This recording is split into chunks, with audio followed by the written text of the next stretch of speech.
Phillip Schofield, Part 9.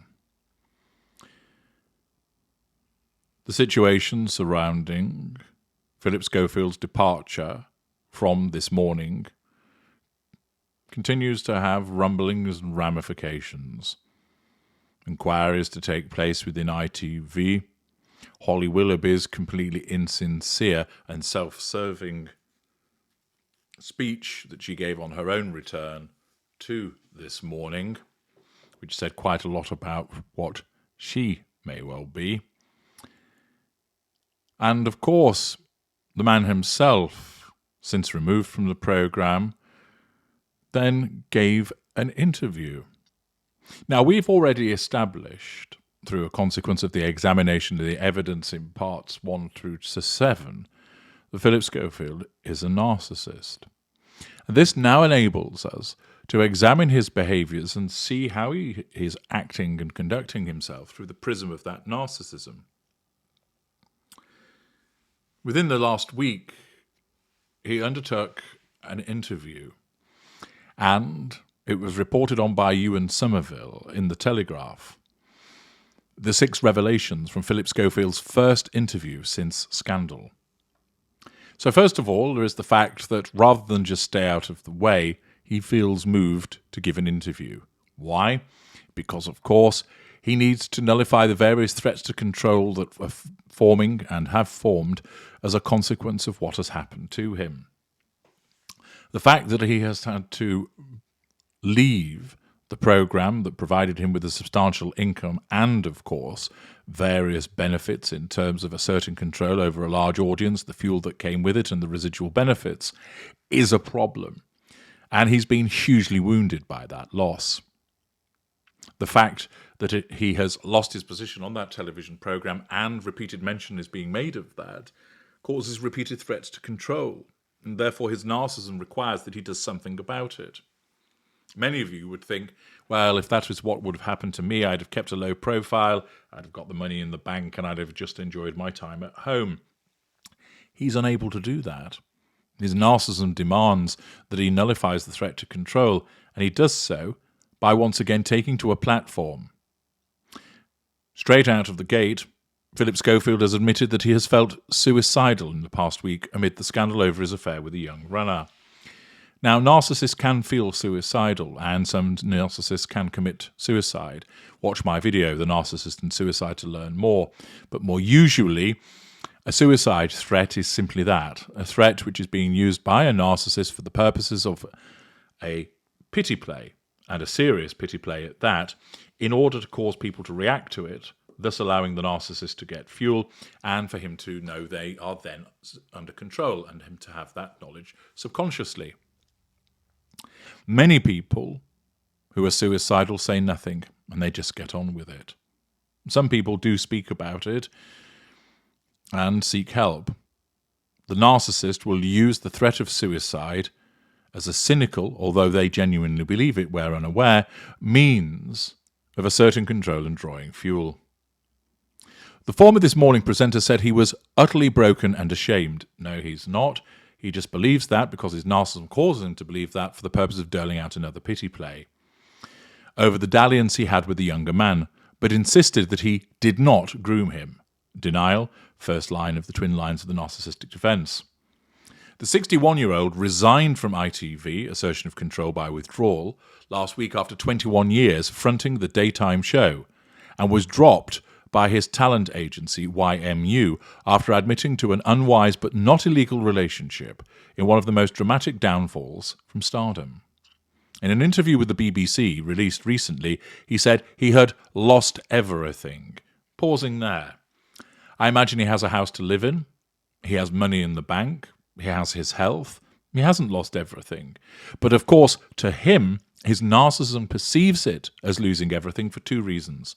1, the massive wounding that he's experienced as a consequence of the loss of the television programme will feel to him like he's lost everything. 2, it behooves him to speak in such terms for melodramatic purposes in order to engender sympathy. He explained his career is over. Again, pity play. And then added, "Do you want me to die? because that's where I am. Again, pity play. Here are the 6 key things we learned after Schofield broke his silence on the fallout. 1. Daughters guarded him amid suicidal thoughts. Schofield revealed, oversharing, lack of boundary recognition, that he relied on his daughters to get him through thoughts of taking his life last week as the scandal boiled over, triangulation with the non-intimate secondary sources that are his children. Visibly emotional, he told the BBC's Amal Rajan, "I think I understand how Caroline Flack felt." Triangulation with person. "Last week, if my daughters hadn't been there, then I wouldn't be here." Suicide threat. Pity play. "They've guarded me and won't let me out of their sight. It's like a weird numbness. I know that's a selfish point of view, but you come to a point where you think, how much are you supposed to take?" All of those people who write all of that stuff, do they ever actually think there's actually a person at the other end? Well, the question might be raised to Mr. Schofield with regard to his behaviour towards other people. But of course, he's demonstrating the hypocrisy of the narcissist, that he didn't take into account how other people might have felt when he engaged in certain behaviours when he was interviewing people. 2. Holly Willoughby has cut him off. He also revealed that Holly Willoughby, his long-time presenting partner, has not replied to his last message to her. That will cause him wounding. He did not tell her previously about the relationship. He said he told her in his WhatsApp message in recent weeks, "I know you can't reply, you're probably not allowed to, but please know that I am desperately, desperately sorry." Hoover, false contrition. 3. The affair began in the ITV dressing room. In the BBC interview, Schofield said he first met the boy, aged 15, after being invited to a drama school and was asked to follow the fan back on Twitter, to which he agreed, before letting him come to the studio to look around age 19. He said no sexual relations started until age 20, and when asked by the BBC if he'd had any sex with him while he was underage, he said no, God no. Schofield said that the affair began in a dressing room at ITV in 2017. "In my dressing room one day something happened," he said, before 5 or 6 other encounters in the following months. "I kissed someone in the workplace, which led on to a little bit more." Use of intimacy for the purpose of seduction and assertion of control over what was a non-intimate secondary source that became an intimate partner secondary source. He said he understood people who thought there had been an abuse of power, but said it didn't feel like that at the time. Well, it wouldn't do, because his narcissism wouldn't allow him to think, "Oh yes, I'm abusing my power." Schofield said he last spoke to his former lover a couple of weeks ago, Hoover, to hire lawyers for him, which he is still paying for. Bribery. 4. Finding an ally in vape. During a second filmed interview with The Sun, Schofield clutched a vape and inhaled it slowly at one point, his hands shaking. He said he had been vaping a lot and drinking Southern Comfort whiskey liqueur to cope with the backlash, telling the newspaper, "I just sit on the sofa and stare. I realise by doing that, I've blistered both hands." He added, "I am not sleeping, I am not eating, there's a lot of Southern Comfort." Pity play. Undoubtedly, the anxiety that he exhibits is as a consequence of the reduction in fuel levels and, moreover, the wounding that he has experienced.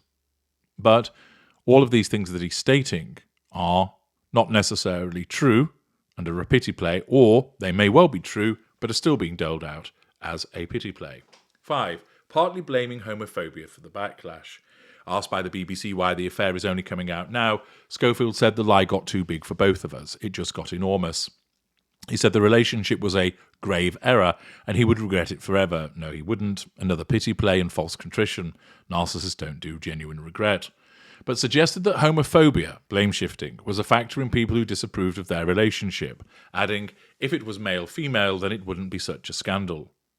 The presenter said age gaps in reported heterosexual relationships of Hollywood star Leonardo DiCaprio were accepted. The difference is there, Mr. Schofield, Leonardo DiCaprio doesn't go around lying about the relationship. Attraction is attraction. It's no different in the gay world as it is in the heterosexual world or in the lesbian world, he told The Sun. There shouldn't be a difference. This is where homophobia comes in. 6. Why the affair has been exposed now. He pleaded with the public to stop focusing on his former lover and leave him alone now, false compassion, as there is an innocent person here who didn't do anything wrong, who is vulnerable and probably feels like I do. Asked by the BBC why the affair is only just coming out now, 6 years after it began, Schofield said the lie got too big for both of us. It just got enormous. He denied there had ever been a non-disclosure agreement preventing the young man from speaking out, nor had there been an injunction preventing media coverage. Referring to the ITV investigation in late 2019 and early 2020 when the rumours first emerged, Schofield said it wasn't formal, but that if you have two people who are lying, what can you do? Diminution of responsibility once again. Those are the key things that came out of Schofield's interview. And now, understanding that you are fixed with the knowledge that he is a narcissist, you're better able to see what's really going on when he gives his answers and explanations, and you're able to break them down in the way that I have done to increase your understanding of why Phillip Schofield says what he says and behaves in the way that he does. I'm H.G. Tudor. Thank you for listening.